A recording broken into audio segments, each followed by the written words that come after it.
this will break your heart. I'm never gonna hold you back. I'm always gonna have your back.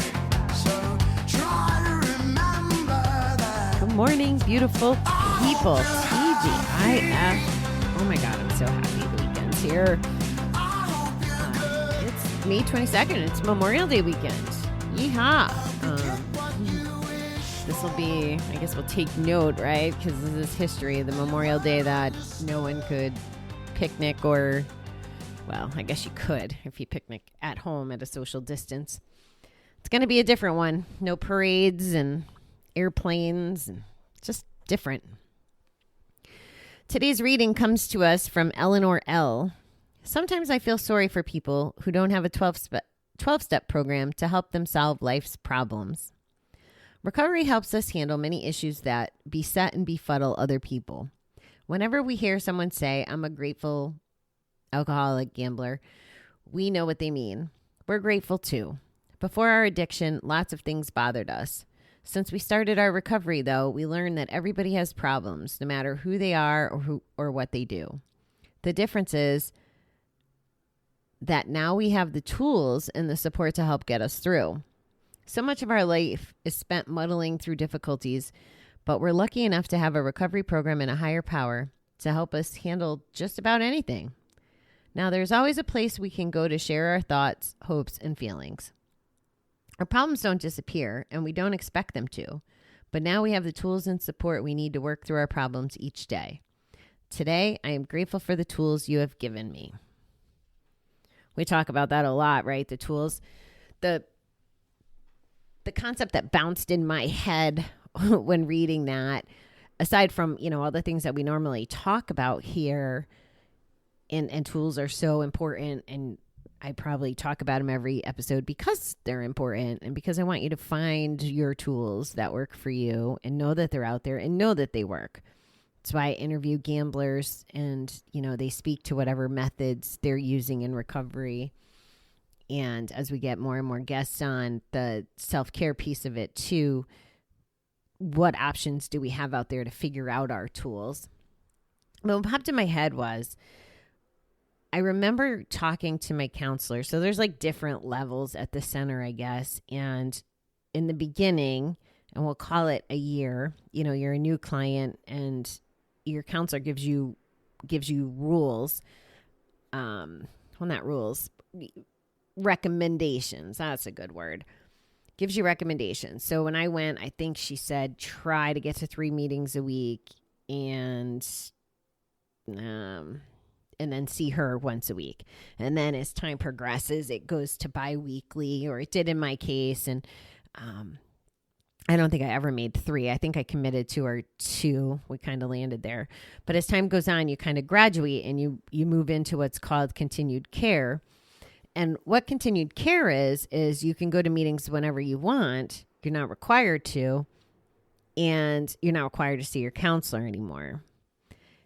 So after I moved into continuing care, I remember, I've gone to see her, and maybe we're not talking about gambling at all as part of the conversation, but just life stuff. And I'm like, I'm sorry if I'm supposed to be talking about gambling.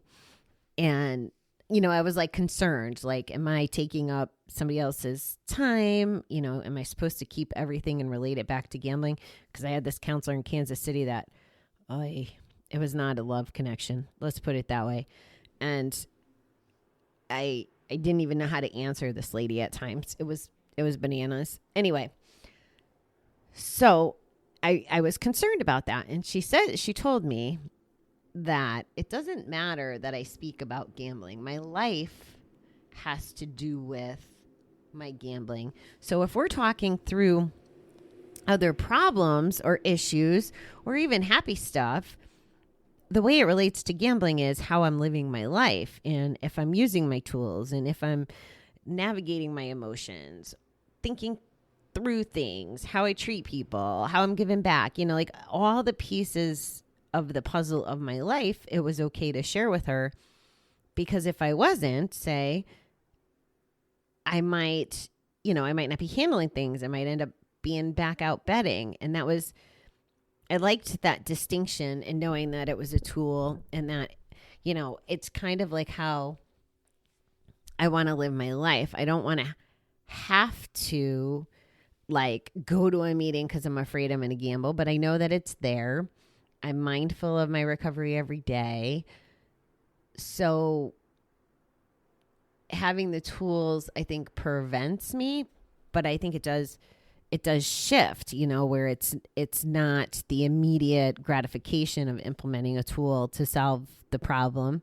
As we evolve, we are the lucky ones in the sense that we can have gratitude because we know how much worse it could be, and definitely can be worse than living in recovery, right?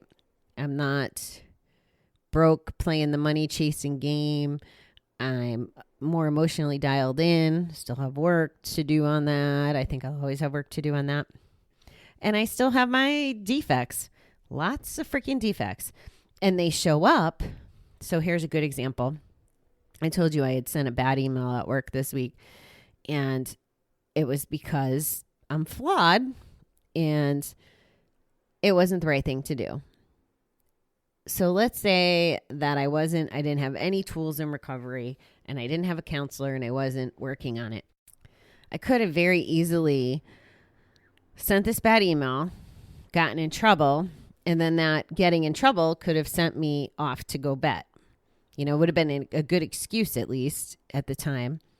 But that's not what happened at all. I was able to take the feedback, learn from it, and just move on. So I'm grateful for the experience of learning the lesson and being reminded. It's not like I didn't know it was wrong to send it. I totally knew it was wrong to send it, but I got some different perspective on it. So that's the kind of stuff because of the tools that I have. So if I went to the counselor and told her I got in trouble at work or whatever, it's not because I'm going to immediately bet, but I'm navigating through that, where old Bobby, gambling Bobby, would have been, oh my God, I would have behaved even 10 times worse. I would have sent the nasty email. I would have been pissed off for the boss for mentioning it. I would have been more pissed off when the big boss corrected me on it.